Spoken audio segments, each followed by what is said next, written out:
surrender. Faith is like a fire that never burns to embers. The voice of the unheard. Love is the answer.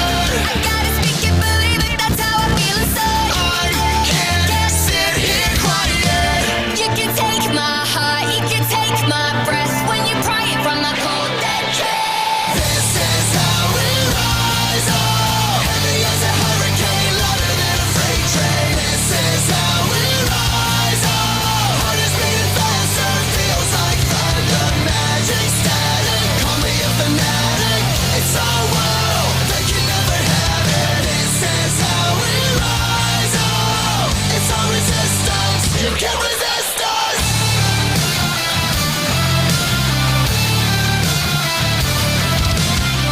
Can you hear me? Are you listening? Sleeping in the shadows could be making history.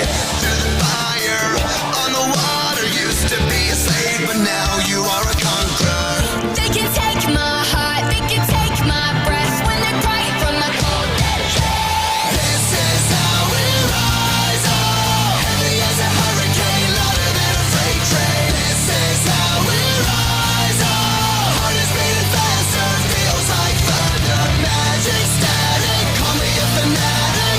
It's our world, they can never have it. This is how we rise up. It's our resistance, you can't resist us. Up, up, up, up, up. We're rising up, up, up, up, up. Rising up, up, up, up, up. We're rising up, up, up, up, up. Rising up, up, up, up, up. We're rising up, up, up, up, up. This is how we rise up. It's our resistance. You can't resist us. This is how we rise up. Heavy as a hurricane, louder than a freight train. This is how we rise up. Heart is beating faster, feels like thunder. Magic static, call me a fanatic. It's our world, they can never have it. This is how we rise up. It's our resistance, you can't resist us.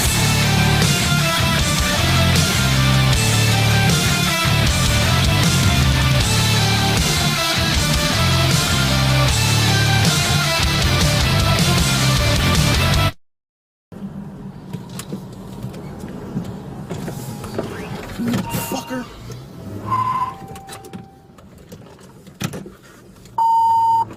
How you doing?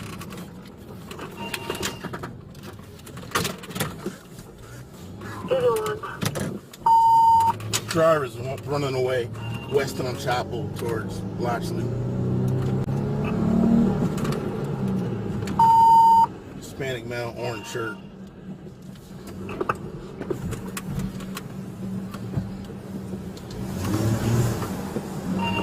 We're coming. Yo, stop fucking.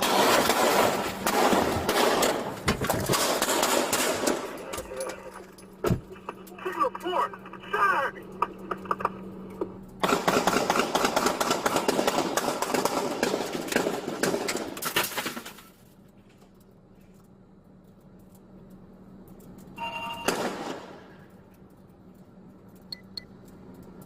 What was that?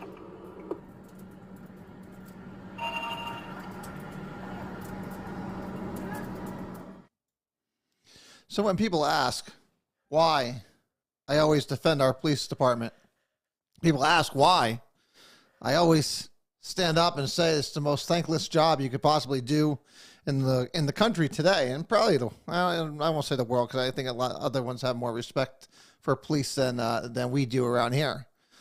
But watching those videos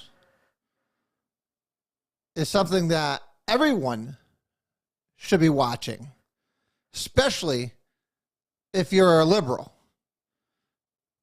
who is saying defund the police, or they don't have their use of force. That video right there, unprovoked. The police are just trying to do their job, and they open fire. That has been happening way too much lately, because there is a lack of respect for authority. There's a lack of respect for our police officers because that is what our leadership and our representatives have implanted into people's heads, that it's okay to shoot at police officers. It's okay to run from the police. It's okay to commit crimes because you're the victim and everybody else is the reason why, you were pushed to do what you're doing. Now, this gentleman was apprehended a couple hours later up in Hartford by the Hartford police when a tip came in that he was at another house. Now, I have some issues just watching that video of how that all played out and some of the things the officer did, but to just be trying to do your job and someone now that officer took a shot to the shoulder and a shot to the ear. So he took 2 bullets while he was in his car. And still had the ability to get out of the car and return fire. Now again, leaving the safety of behind the car, questionable in my view. Leaving himself out there with nothing to protect him, I think it was a foolish, but I could be wrong. And I don't think our resident police officer is going to be here today because he is out in New York where we watched our beloved Dolphins somehow lose to the friggin' Jets. I don't know how that happens. But that video should be watched over and over again by every single person in this state. Because we talked about it last week. Let's get into formalities first before I get too far ahead of myself. So, if you're new to the show, welcome. I wish you didn't have to be introduced to the show with that kind of video, but I think it's important, like I said, that everybody sees it. And so people get a clear understanding of what our police officers go through on a daily basis when they leave their home to protect us, not knowing if they're going to make it home themselves. And they do a valid job at doing it. So I am Joe Valai. I'm your host, your guiding light through the craziness, through this kind of craziness that we're seeing. But this show only works best when you are involved. If you want to call in, 203-679-9610. That gets you direct access into the studio. If you want to email us, straighttalkjv@gmail.com. And, of course, if you're on Twitter, Facebook, YouTube, all those great social media, you can always join in on the message board. I see it is up and running. We had a little slow start there today, guys. I know it's a little cold outside. Everyone's trying to shake this chill off. And, of course, we're going to get our little disclaimer going because, obviously, we have to follow SEC rules that this is paid for by the Volano for State Senate campaign and Josh Borkstra, treasurer. And, of course, I approve everything that we talk about here because I say it myself. So it's a great avenue here for you to raise your concerns or ask questions. Like I said, there's nothing held back here, so you can ask any question you want. So again, when I heard about this story first, I heard about it first on Facebook, On-Site Media. If no one's ever heard of On-Site Media, they're on Facebook. It's a Facebook page, and they literally travel New Haven County, and they go live. They follow the scanner, and they go live to things that are happening in real time. It's a great page. You could donate there to them. I have donated to them in the past because, like I said, they do a fantastic job, and they cover it raw. So there's no spinning, no nothing. It's just raw video of what's going on. So, Don, welcome back from Facebook jail. I'm still restricted for, I think, another 19 days. So I have to go through my back channels to bring this show to you live every week. So, but it's always a pleasure, absolute pleasure being here.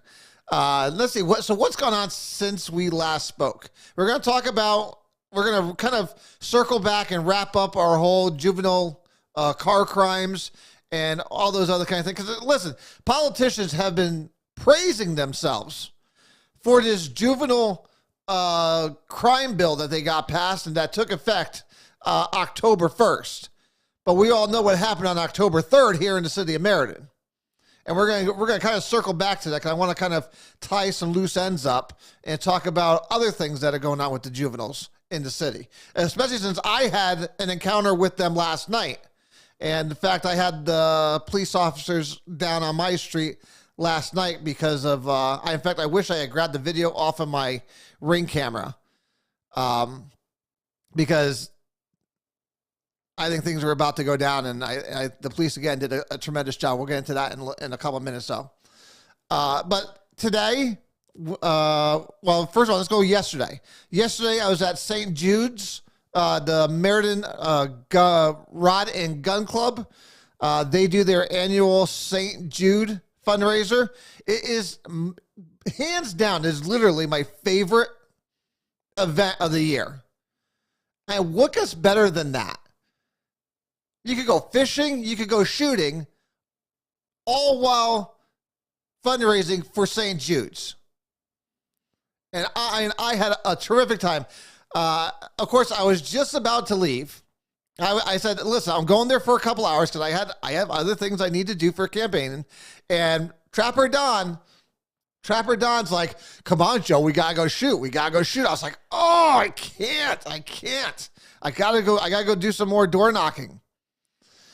And I ended up staying because listen, I love to shoot.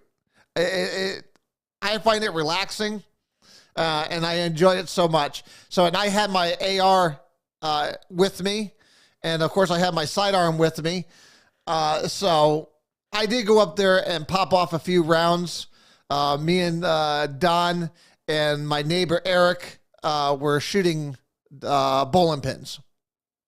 And it was a great time. And Don, if I saw your thing correct, right now they're up to over $20,000 raised on behalf of St. Jude's. Absolutely unbelievable. I know. I mean, it was a slow year too because there was less people there this year. I noticed than from previous years. Because previous years we've done $30,000, $32,000, but hey. 20 grand in a single day to benefit the kids at St. Jude's medical facilities. If anyone doesn't know what St. Jude's is, it was created by Dave Thomas, who obviously owns and created Wendy's. He does between St. Jude's and adoption stuff. He's an amazing person, which is another reason why I love Wendy's. But St. Jude's, is near and dear to my heart because obviously they deal with children. And, and with everything that we went through with Tucker, he didn't go to St. Jude's. He went to the Boston Children's Hospital, which is why I donate there every single year. Listen, the amazing work they do on behalf of children it literally makes me cry every time I think about it. So I'm going to try not to talk too much more about it so you guys don't see me cry here on live.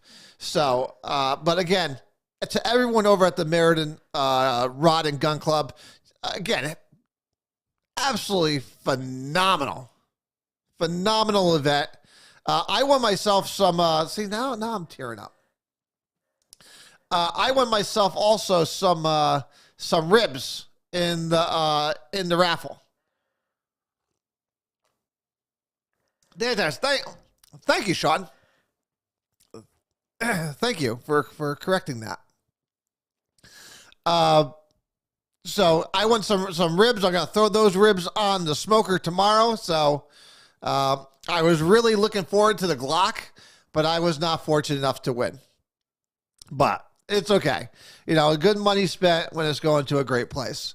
So again, Don, thank you so much. I had the opportunity to fire his, it was an AR-15, it was a 5.56. I thank you for that. That was fun. That's a nice piece of armory there. So thank you. And then I shot mine, which I always love. And that I had built over at Delta Arsenal. It's considered an other because obviously they're not allowed around here. So again, had some good times, had some good shooting. So it was well worth the extra hours there. Obviously today we were down at, I took the 1953 Buick Riviera. I took that down over to the South Meriden car show over at Holy Angels. So that was a great time. I was going to stay there for a couple hours, but the car ended up winning first place for 1950s cars. So again, it's a 1953 Buick Riviera. I had pictures up on my Facebook page.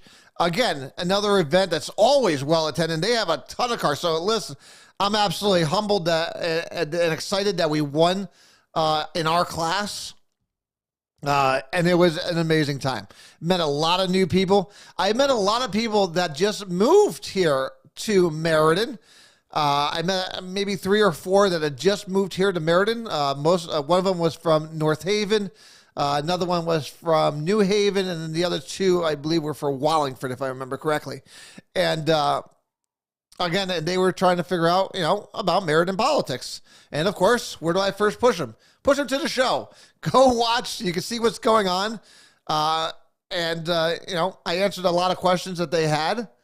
Plus, we talked a lot about the car. And listen, it was just an all-around great time. So congratulations, one, to all the winners in all the different classes. Like I said, we were honored enough to win the 1950s class with our Buick. So again, it was a great time, and they always do a terrific job down there at the South Meriden Car Show. And it was supposed to be last week. But due to rain, I'm so happy they moved it to this week because you couldn't get any better than the day today.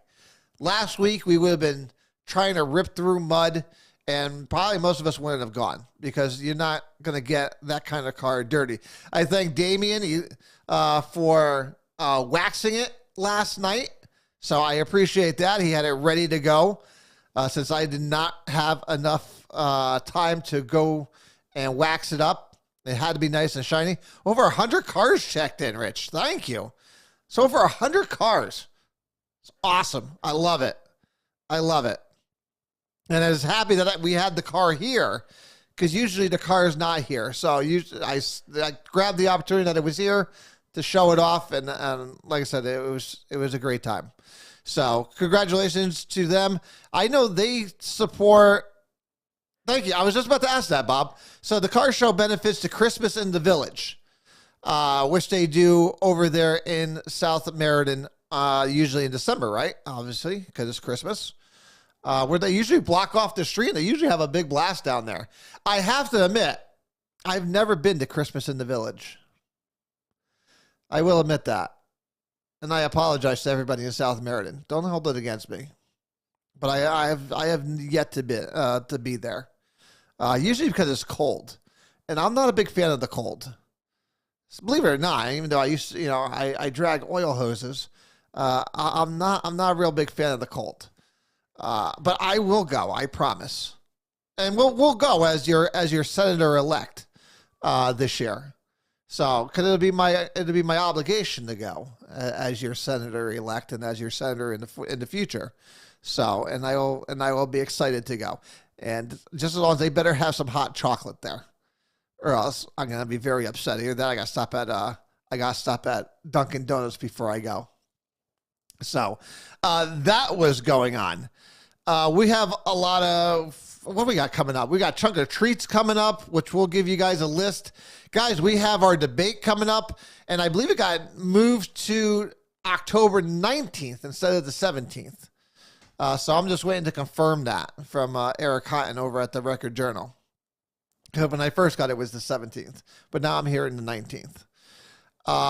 We are going to be doing a town hall of our own just before the election. so we can get any final questions in. Listen, we try to be the most accessible candidate ever. And I think we are. We're definitely hands down the most accessible candidate in this state, because there is no one that can't get a hold of us, and they could come here twice a week to ask any questions. So if people don't know who we are, and I say we because, listen, this isn't just about me. I just happen to be the loudmouth at the front of the ticket. But it's not just me. It's all of us here. So, and even for those that aren't going to vote for me here, you're still part of it because you make it happen and you bring value to this show by either asking your questions or by your comments. And there's some Democrats that come out here and throw their comments. So it's all greatly appreciated. Haunted Trail at Star Dance Academy. What is that? Because I do not know what that is. I have not heard of it yet. So I'm taking it as some kind of haunted trail that's being done down at and they're over on Research Parkway. If anyone doesn't know, Star Dance Academy, they're over on Research Parkway. It's their new location. I'm taking it they're doing some kind of haunted trail. So if you want to check that out, you're always more than welcome to do that. And you can probably hit Lisa up and she'll probably let you know where it's at. Okay, so now that we got all of that stuff out of the way, what else we got going on? I think that's about it. Now, obviously, the Apple Festival was this weekend in Southington. It's Southington, so I didn't go. Obviously, like I said, Trunk or Treats are coming up, so we're going to have a lot of events there. So stay tuned to our Facebook page, our Twitter page, Instagram, all those. You'll see some pretty cool videos from yesterday. I know Glenn, who is our social media guy, and he's also our photographer. He comes out to almost everything that we do for events, and he takes video and pictures, and he posts it online. So you'll see those coming up. First Saturday in December is Christmas in the Village. Free to all, and yes, there is hot chocolate. I am there then. So I'll look forward to that. But we open up the show with obviously that video. And that video, again, is very disturbing to me because, again, it's an unprovoked attack on a police officer who's just doing his job, trying to make sure. Now, that call was for a motor vehicle accident. That's a motor vehicle accident is how that call came through. And as he came to the scene, he saw the gentleman walking around and then started trying to walk away from him. And obviously, that's where the video really picked up. Now, again, I do have my concerns about the police officer leaving the cover of his car, but that's, again, here or there. So that officer was released the same night. Like I said, he took 2 shots, one to the shoulder, one to the ear. He was a 9-year veteran of the police force. I did not know who he is, but I'm glad he is okay. I'm glad that subject is now in custody. And it's a subject that had multiple run-ins with the police department and is out yet walking the streets committing violent crimes. But then we have juveniles who we talked about last week. You had 6 here in the city of Meriden. 6 in the city of Meriden. But since they were all juveniles and they didn't come to meet the standards of a serious crime, they were released to their parents about 2 hours later. Now, of course, my first question is going to be, why the hell are we not holding the parents responsible? Some of these juveniles were repeat offenders. And again, remember, just last week, you had politicians patting themselves on the back on what a great job they did at tackling juvenile crime. But yet, 2 days later, we're picking up 6 juveniles, 4 stolen vehicles, just in the city of Meriden alone. And they can't hold them. In fact, one of their warrants stipulated that they're released to their parents. These juveniles know it is open season. It is open season on the public. Why do you think they don't care? Why do you think they're stealing cars at gas stations? They're stealing cars in your driveway. Again, I had a run in at 11:45 last night. My phone went off with my outside camera. And there's a kid just walking back and forth standing next to my car. Now, of course, first place I went and grabbed my freaking gun. I'm like, what the hell is going on here? Come to find out, he's a lookout. So, of course, I called 911. Talked to the wonderful dispatchers over there who were doing an amazing job. And I told them, get on over here. And within maybe 30, 45 seconds, the first cop came by. Now, as I was on the phone with the dispatcher, a car came and picked him up. And they started driving away. Now, kudos to our police department. Obviously, there's not many cars out at 12 o'clock at night. They were able to catch up with them. What came of it, I don't know. I'll find out on Monday, because, of course, I'm going to find out. But there's no accountability for these kids. And they know this. Don't think they're not stupid. And the problem that we're going to have now is that you're going to have the adults, i.e. over 18, running this little group of juveniles. And the adults not going to go do these crimes. They're going to send the kids out. Because they know if they do it, they're felonies. Running from the police, stealing a vehicle, those should be felonies all the way around. And why they're not considered serious offenses is beyond me. Running from the police, first of all, should always be a felony. I don't care what age you are. But they know it's not. They know they're going to be released. This is why we're up 29% in car thefts. Almost double in the city of Meriden. Because now they know. They know they could do whatever they want. They're like city employees. City employees know they could do whatever the hell they want. Because there's going to be no accountability. We're seeing that live in color here in our Board of Education. You could do whatever you want. This is the society we live in right now. Someone's got to put a stop. Someone's got to be the adult here and say enough is enough. That's why we need to get up to Hartford and say enough is enough and put harsh penalties on these kids. And if there are adults behind it, even harsher penalties for them. Not being let loose 2 hours later to be right back out on the streets doing it again. Because obviously these parents don't give a crap. The parents obviously don't care. And if that's the case, we need to start holding them accountable. I think after the third strike, the parents should be held responsible. We're responsible for everything else for them. At some point, someone's got to be held accountable for what the hell is going on here. Because right now, it's open season on the citizens of the city of Meriden. And they can tell us, lock your cars, do this, do that. You shouldn't have to worry about these juveniles around your streets at night stealing your stuff out of your car. That's something we shouldn't have to worry about.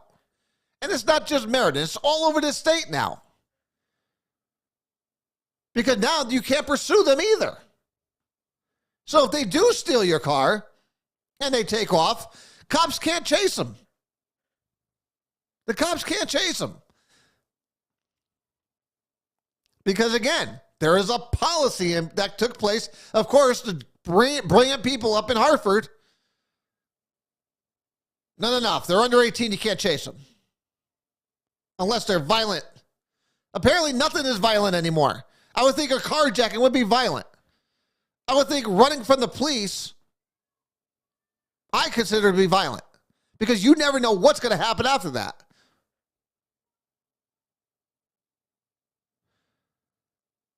Someone's got to be the adult here. And it apparently is not the liberals up in Hartford. Hey, remember, I'm saying liberals up in Hartford.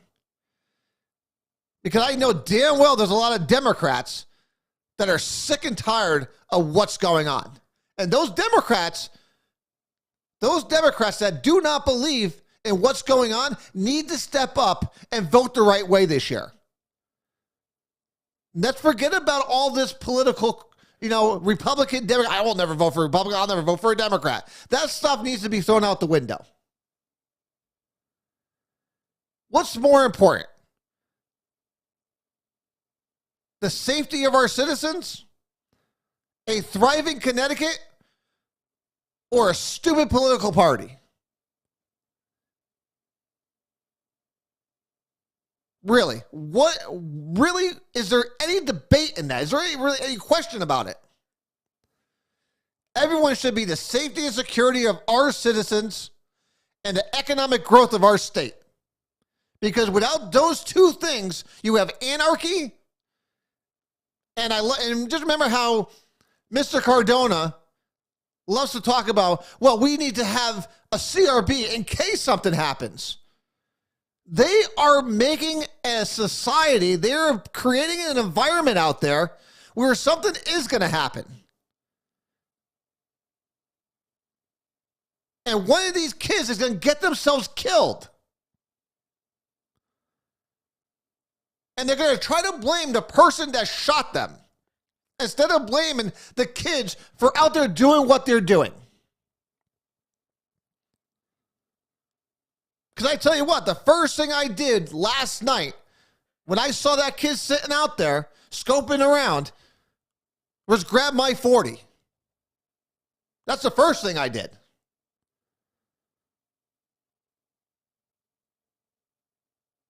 Because I tell you what, I will protect my house and my property. And that's what is going to happen. One of these days, something's going to go down. Something's going to go wrong in their eyes. And one of these kids is going to get themselves killed. And I got to tell you, I'm not going to feel bad. I'm not going to feel bad.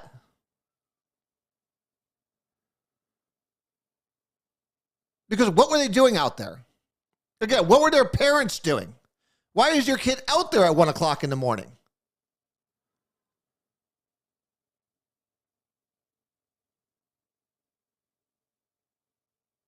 Mike Quinn addressed the North End meeting this last Thursday and was very positive to this juvenile outrage.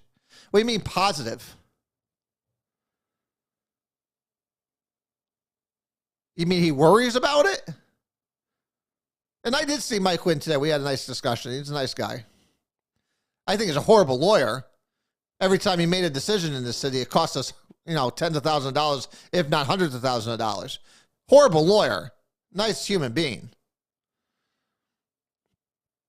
So I don't know what positive to this juvenile outrage means, unless he was accepting of it. But listen, what is he doing about it, though? What is he doing about it up there? Because like I said, they all patted themselves on the back on this. We need to all come together and get something passed that's going to hold these people accountable before something terrible happens to one of them.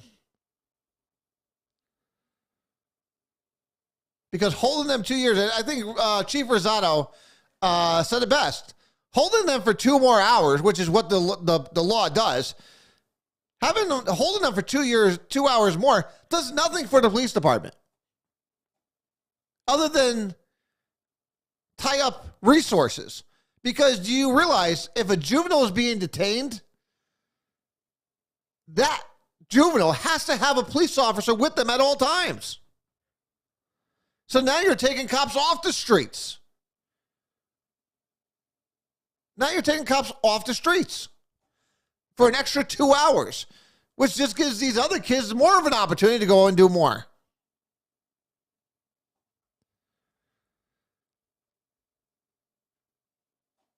It is craziness, absolute madness on what is going on.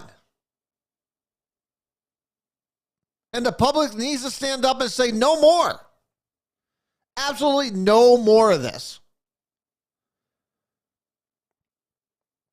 But it's going to take those independents, it's going to take you unaffiliated, you independents, and you Democrats that know better, that know defunding the police is the dumbest idea you ever heard of. But your party has been taken over from the far left. And you have an opportunity to check that and say, no, no more of that.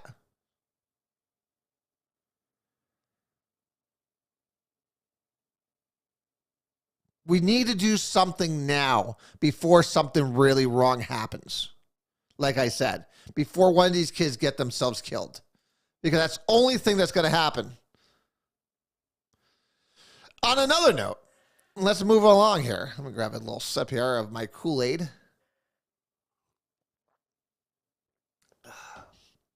Okay. Obviously, we talked about this again on Thursday. They did a story. I got a call from Mary Ellen over at the Record Journal. They said they were doing a story on the senior center and whether or not we believed that we needed a new senior center. And I quickly reminded her that if anybody was paying attention last year and the year before that, Republicans have been talking about getting a new senior center for years. And we have been the only ones in the city pushing to have the health department and the senior center merged with a new building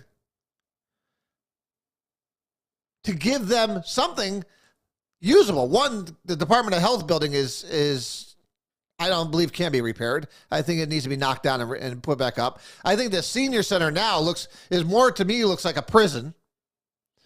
And in the safety of seniors trying to cross the street in the back, I think is horrific.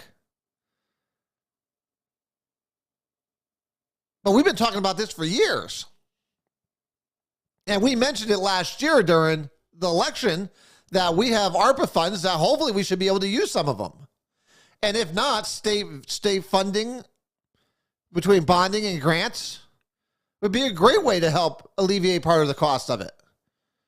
I mean, Wallingford built theirs only for $3.8 million back in 2001. So you got to figure with inflation, you're probably costing about $7 or $8 million right now. If you add in the Department of Health, maybe we could do 10 to 11 million.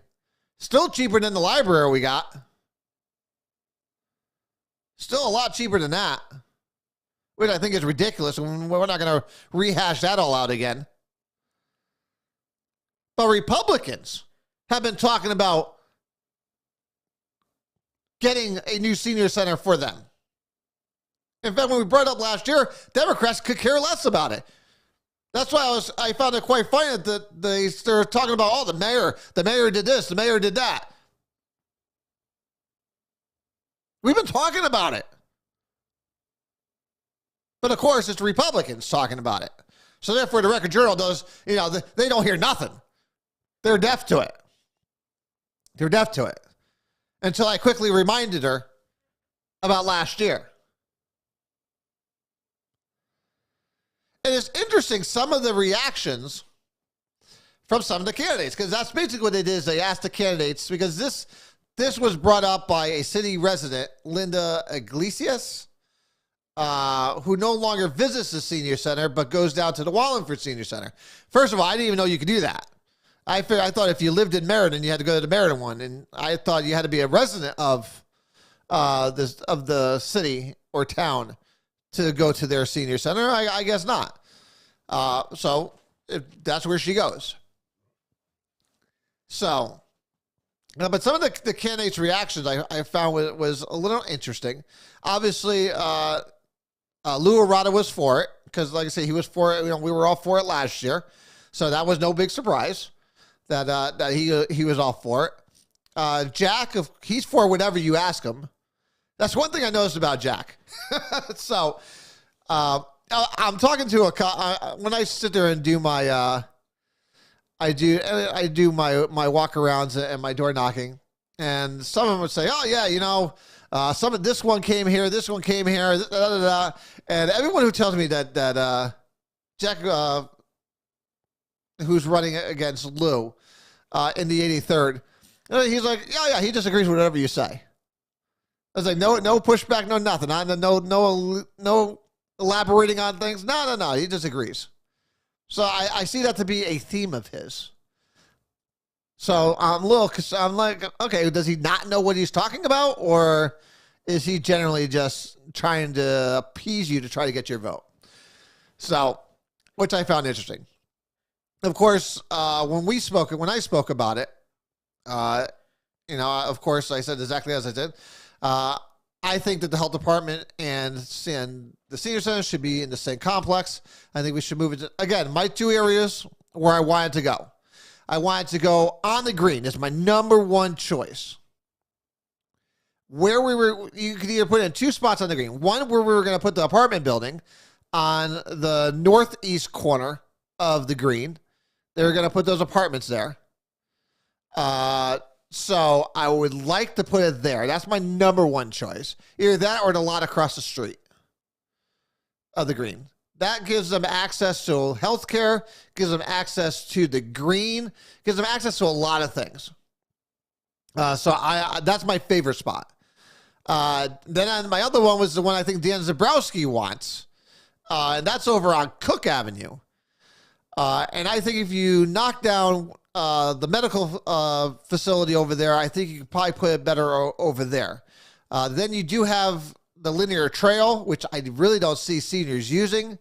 You could possibly put a big size courtyard there. But it's not an ideal spot for me, but it's a spot nonetheless that I would agree that it could go.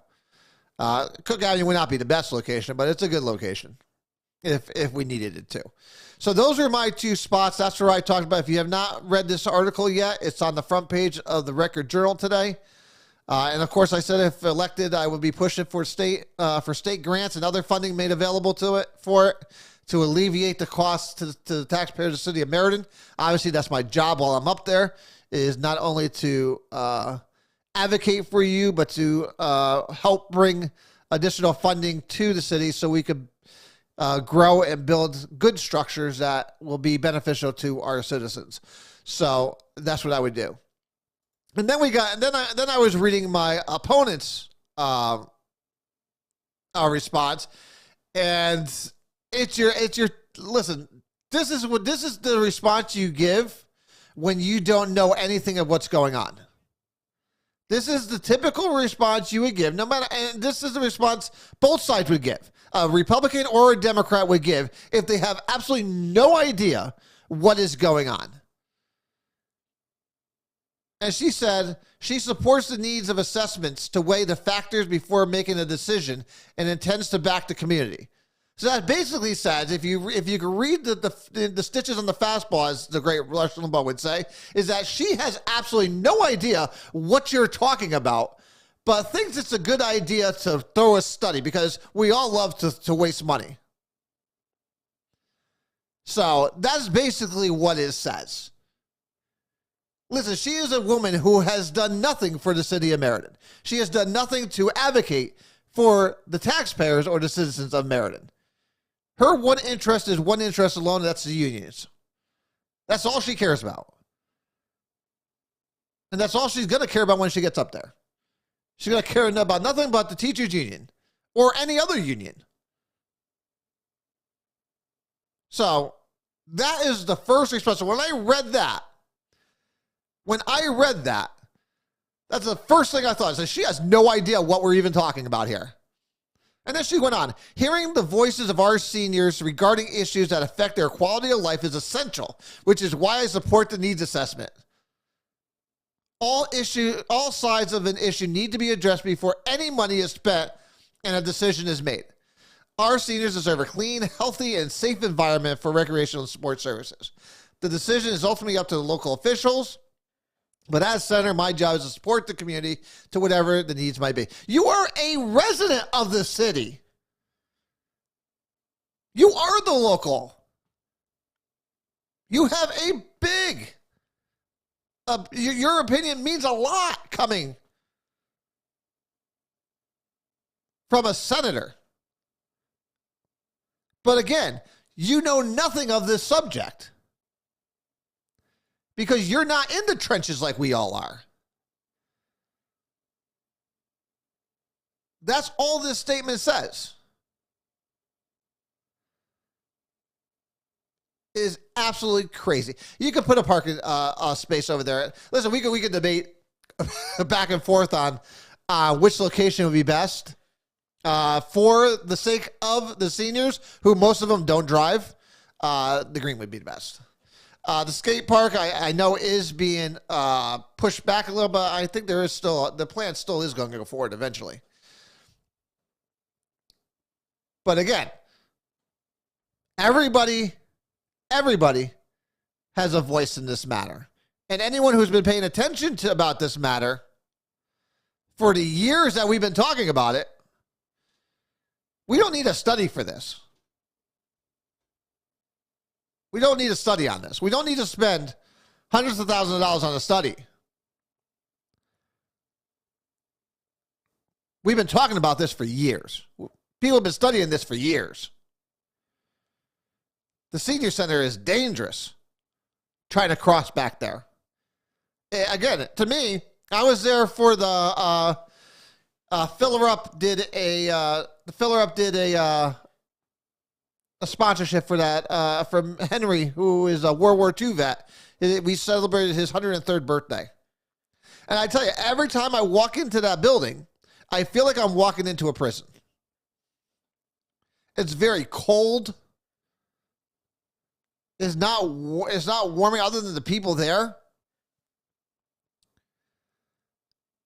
The workers there are amazing.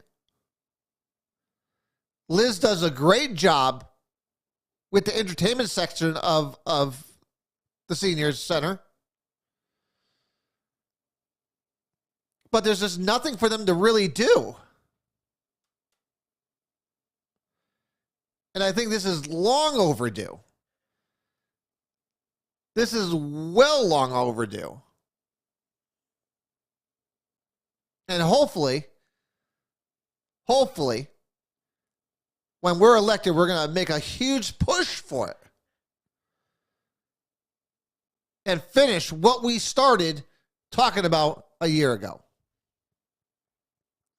So we'll see how that all plays out. I almost forgot about another thing we were at this week. So we attended, so we had a group of us who attended the Hispanic Outreach Leaders in Action Committee, HOLA, of the Mid-State Chamber of Commerce. They did an award ceremony for Hispanic Heritage Month. And we went. And it was, I gotta say, it was an amazing event. And after the event was over, our table literally sat there for about 15 minutes after that, still having a discussion about what we just heard. Because some of it was depressing. Some of it was encouraging. And the thing that was depressing here, so I know I'm going to jack up her name, and I apologize for it. Marilyn Alvaro, who is the CEO of Latinas and Power Corp. Great woman. She was from the area, and then obviously she was from Meriden, went out of Meriden, and then was able to come back. And she gave us a report on, Latinas in America and where things stood. But she was telling us a story. She does public speaking all over this country. and she was telling us about Hartford. And she went to go talk about the importance of education and higher education. And she was telling us that, you know, they weren't listening. They had their hoodies on. They weren't engaged. And she said she left there and went into her car and cried. Cried because of this is the mentality and the culture of within that community. And then she compared it to another school she went to in a town.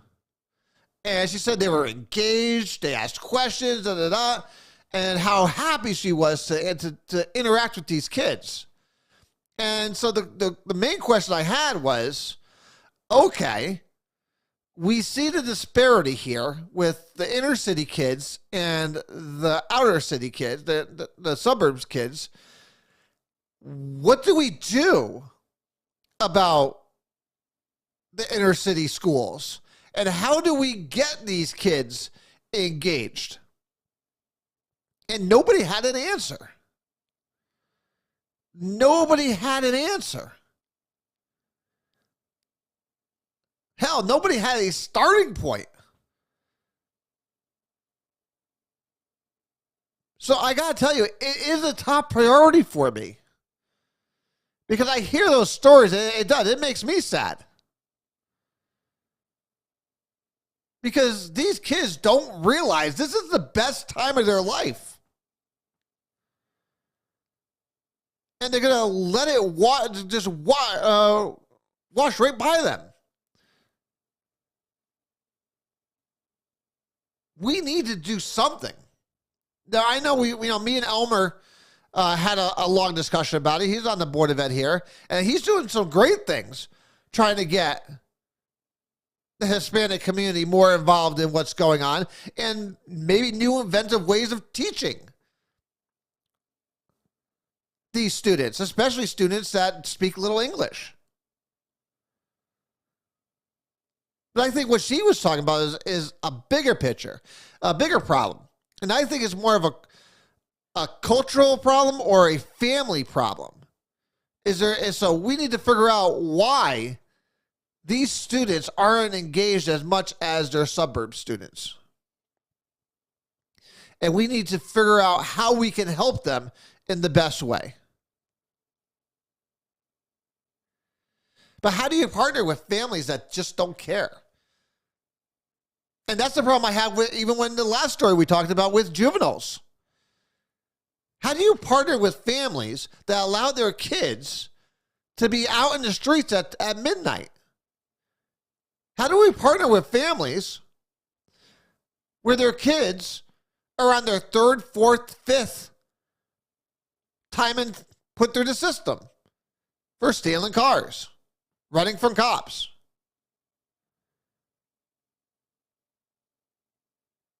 How do we get to those families? How do we get those parents' attention?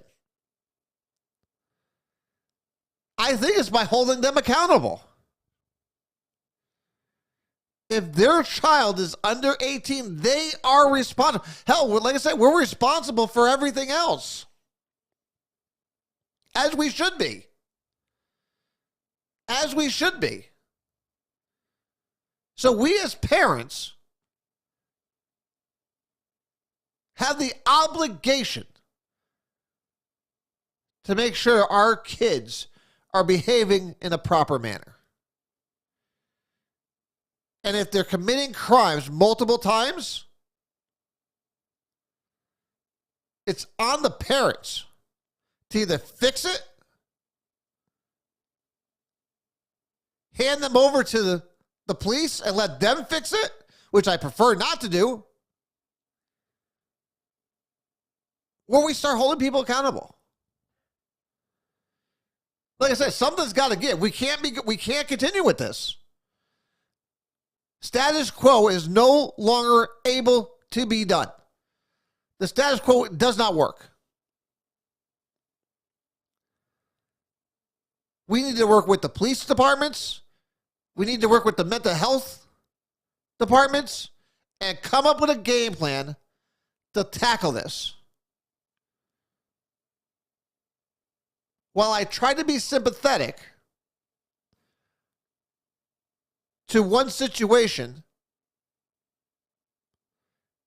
at some point, you got to say enough is enough. You know, I say that with the school system too. You know, when we talk about teachers, where they're having a hard time finding teachers, it's not because of the money. It's not because of the money anymore.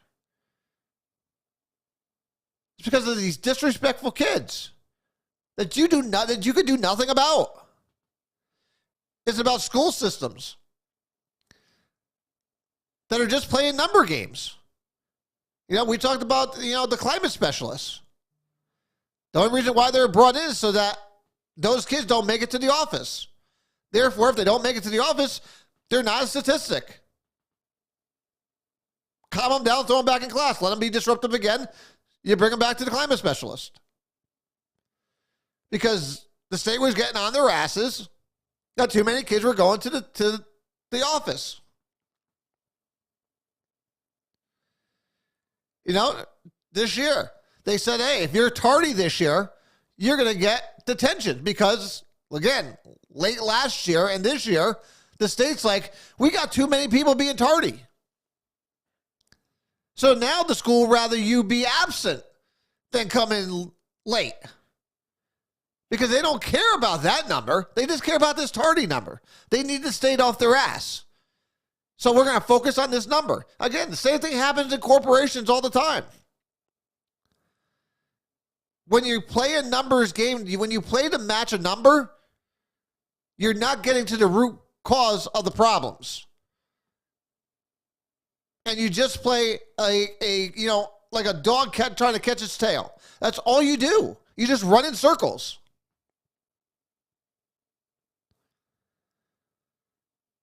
That's what happens in government. Nobody wants to tackle the root problem because that's too difficult or people might get offended. As everybody knows, I don't care if you get offended. Nobody wants to talk about why crime is higher in inner cities. Because they're poorer there. That's a fact. When you have low economics environments, you have more crime. That's just a fact. No matter which way you look at it. So you need two things. A plan to build an economy there, and two, more police officers. Those are the two things you need. On top of more social services. So it's more expensive. But nobody wants to have that conversation.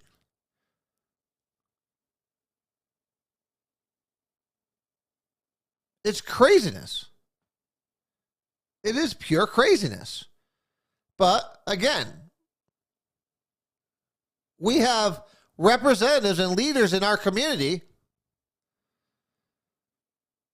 that are afraid to have these conversations because they don't want to be painted as a racist, as this, as that. They just don't want to be labeled.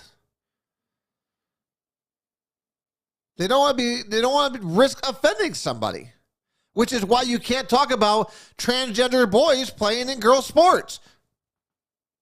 It's like, oh, we can't offend them. Well, you're offending the girls. Whose feelings are more important here, I guess, is what it comes down to. Or can we just talk based on facts? Because facts could care less about your feelings. Facts are facts. Which is why we say, and we catch crap about it, but boys, even transgender boys, should not be playing in girls' high school sports. It's not going to happen.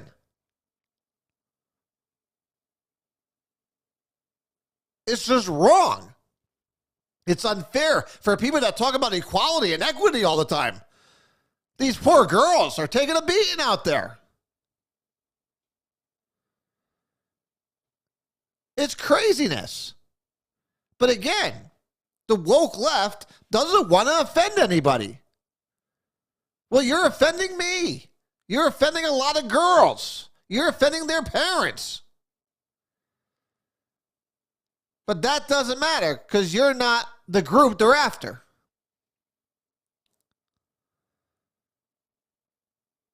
These conversations need to be had. They need to be had. And you got to have leaders and people that are willing to have these conversations. Or else this problem just exacerbates itself and it leads to more and more issues. And nothing gets done. But it gives politicians the ability to try to paint everyone against each other, to distract you from what they're really doing. And that's basically what most of this stuff is. If you could keep the little people fighting with each other, they won't be paying attention to the big people, what they're really doing. Again, that's the big problem I have with Washington. Because, like I said, that's the most corrupt place in this entire world. Washington is the most corrupt place. Because do you know what makes me more upset about it is that they try to tell you that that's democracy up there. And this is how things work. When really, they're just trying to pin you against me. So they can sit there and do everything else in the background, making themselves rich. That's why you have Congress people that walk in there with maybe 100,000 and they walk out of there millionaires. They walk out of there with nice cushioned jobs at lobbyist groups.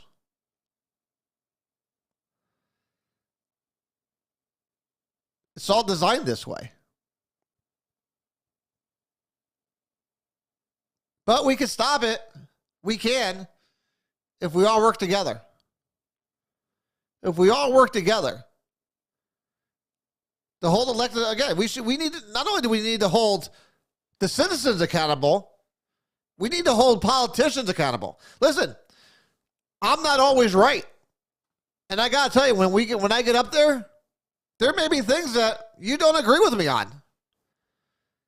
But I can guarantee you two things. One, I'm going to be willing to have the discussion about it. We're going to have the discussion if you want to have the discussion.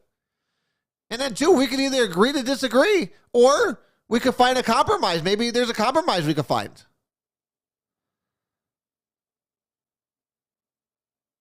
But I'm always going to be accessible to you because I want you to hold me accountable. Because I should be held accountable. If it's something you don't agree that I do that you feel is wrong, you should come to me. And we can talk about it. I have like 3 other things that I'm going to put off until Thursday because it's already 8 o'clock. It's almost Sunday Night Football. I have no idea who's playing. Ray, you're not allowed to go to any more Dolphin games. I can't believe we lost to the Jets. Absolutely killing me that we lost to the Jets. So, very sad day. Very sad day. I'm very upset. Election day is November 8th. So, guys, if you have not taken the day off yet, make sure you put in your request to take the day off. We need all hands on deck November 8th for Election Day. We need to make sure everybody's here. We got to make sure all the polls are covered. So we need to make sure it happens. Cincinnati and Baltimore tonight on Sunday night. That's a boring game. Cincy should win that easily. But we need to make sure that we are all available on Election Day. Please, please, please, please, please. We got a lot to do. And we'll have 14 hours to do it. But until then, we will meet again this Thursday. So So we'll meet again Thursday. We'll get into the homeless population. Obviously, for the first time in decades, the homeless population has risen here in the state of Connecticut. I wonder why, but we have a surplus though. We have a surplus. Everybody's happy. Everybody's great. What people don't realize, everything's falling apart out there. But they live in their own bubble. We're going to talk about the state of Oregon. The state of Oregon, we're going to talk about it on Thursday. The state of Oregon is about to go Republican for the first time since 1982. For the first time since 1982, it looks like they're going to have a Republican governor in Oregon because defund the police, that little experiment they tried there in Portland, was a disaster. The far left liberals and the woke liberals up there in Oregon and the state government have destroyed things so bad that even liberals are like, we can't do this no more. This is craziness. We got to go with the Republican. That's what I'm hoping is going to happen here. That's what needs to happen here. It needs to happen here. But be prepared for Oregon. I'm psyched about it. And apparently the co-founder of Nike is pumping millions into it. It's going to be an exciting race to see. And if Republicans can pull that off, listen, we sit here and talk about that. I'll be briefly with this. We talk about this. Listen, Republicans better be ready on day one. We can't just talk. It's easy to be in the minority and just sit there and talk. We got to get things done when we get up there. When we take power, we need to make sure we're ready to go. And I tell you what, I'm ready day one. Day one, I am ready. Sales tax is the first thing we're hitting. We're going to cut the sales tax. We're going to cut the diesel tax. We're going to eliminate that gas tax once and for all. We don't need it. Remember, we still have the gross receipts tax at 8.8%. That's the hidden tax that you don't know about on gasoline. So they say, yeah, we took away the gas. No, they didn't. They may have taken that one portion away, but they're still being taxed on gas. Sorry, they're still making their money. The government's not going to do it for nothing. So, but we need to be ready on day one and have a game plan. Because I'm looking forward to it. I'm looking forward to some really good changes to bring some economic growth to this state, to bring some sanity back to this state. And it's going to take all of you too. All your suggestions, all your help. This is a team sport. This is not a one-person sport. This is not a solo game. This is a team sport here.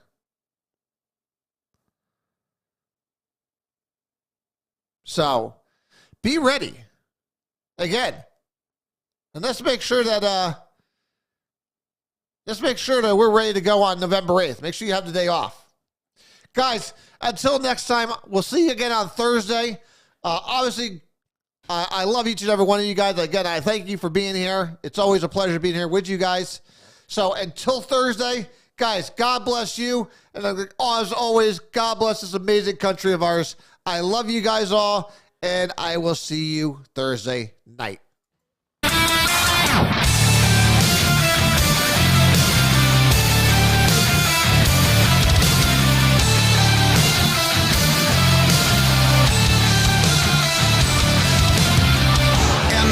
And a million faces formed together, made for elevation. And the soldier won't surrender faith. It's like a fire that never burns to embers.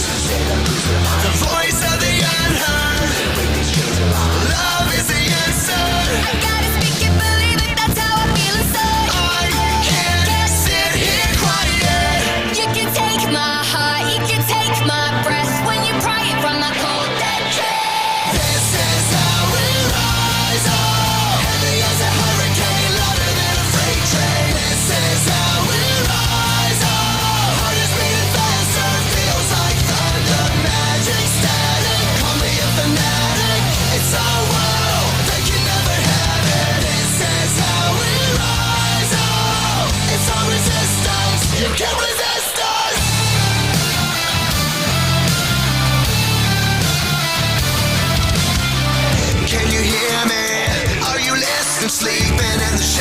good